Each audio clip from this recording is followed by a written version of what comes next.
mà sao in cái channel thế mình lo subscribe lo mà kalom cop mấy mà subscribe sang sang cái mình chỉ sắc lo mà kalom cop mấy á al sẵn em cái tỏ lộ chun cá lẹ bé cá lẹ lo cá tul về lại chun subscribe đi sang cắt về chỗ cái này mấy cái linh mà view lắm bằng pok này selen mấy bát thiên ra lại hen mal som nó cả đồng sang mal som nó sang cả đồng mà mày sẽ có là thế mình thì mấy thế có xả cái này lo mình có cái này lo nè cần nu có cái há nè chú bảo chú anh chẳng mình lâu lạc piu lạc sắp tới bal rong rong tới bây chúng ngã lòm thú cái sấy anh nè tin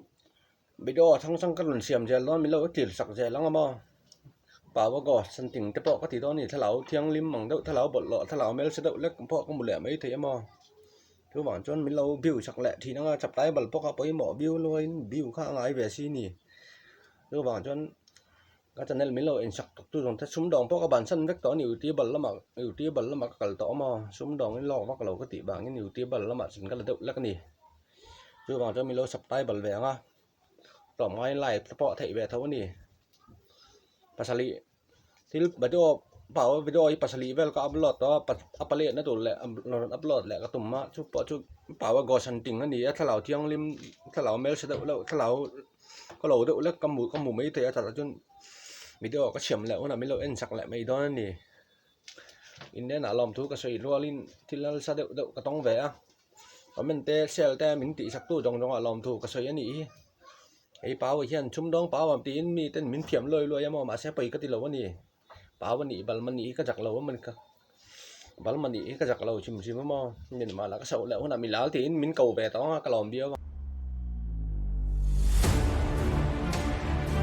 มีชิมลิ้นหรือนัดได้วันเสียมีทิลติตัวนี้เราแรงอะไรนี่มินหมูสิปันถิ่นลุงอ่ะแบบไม่ใช่มั้งเฉยชัวแค่เรามีแต่ลิ้นหลุดมีแต่ลิ้นหลุดตีนัดอังเจ้าทิลสวยทิลจีนติดลานตัวแล้วลิ้นเรานี่กระลุงก็เสด็จเล็กอันนี้mình một xịt đậu bốc xe mình mang ngày đậu bốc xe mình đuổi sắc đậu bốc xe cả lũng hết xe mình mà lộ chú lòng thu sấy tụi xong cái này về cái channel thì mình không ai mình sập tái bẩn thu dòng lại xe thì mình tí sắc tu dòng chung ấy hayเราถิ่นลุงแต่กินlòng thu cái sấy nàyกินชุ่มดองมีกันนี่ชุ่มดองnày chỉ xong bùng lùa xong cái chúa la ăn đal pen té ấy mình vô trong cái sấy mình ăn kia có té ăn chi té bắt ta lì té in vào trò riêng glendal tiếng linh chi té battery té solar té powder té nó bắn tầm nó babysit với tiếng ngọc ang chi té bao cái jual tel thua mà cho lần đó ang chi bao cái jual cái lên electronic thong song cái jual chứ ba cái tiếng cái sợi thấy em mấy mà sẽ em mà em mà đến xí lại battery rồi là tàu lâu anh tí chuyên đi chỗ cái chuyện ba piang này hiền battery acid trong cái lối liệt lối dầu vector chỉ nó mà cái bằng hiền cái inverter battery atau lâu thì nó nỉ anh tí hay chỗ adik anh nỉ cái thiền ba piang anh hiền acid trong lâu liệt dầu vector li battery atau lâu mà đến xí lại anh nỉ liên lâu là này chi pon nỉ lâu anh nỉ chú bằng chuan mấy đồng lâu in ưu tiên bẩn lắm mà cái thằng cái là đó anh nỉ sum đồng cái bản thân đó anh nỉ tí mình sẽ sạc ula cái lom lẽ ăn hal sẵn này liền thầm cái tổ lộ chuan cá lẽ là mà video sang thal đậu một năm đậu nỉ sẽ đậu anh nỉ mấy thầy nỉ sẽตัวนี้ก็เสียมแล้วvideoไอ้หมอมีแต่mình lâu nỉ giật bèเลยหมดใจละtrong bảy độ vàng hiếm mi tên thì đến lằng độ thì đến lằng lơ thì đến thì mình dính thiểm tới mình thì chỉ là cái dính thiểm lâu này bảo mà trong bảy hi cái gì là này là cái biển pí này á mình đâu trong cái mỏng tiềm lỗ vàng nhưng bảo mà hi bảo mà trong ruột độ lên cái trong thì nó chu vàng cho cái gì là chụp anh này lâu này cái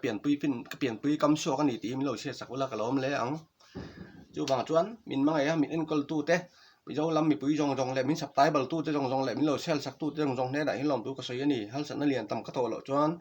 ưu tiên cho nên làm mạnh cái liên lưu cái xe cái liên lưu cái sol bình gel đó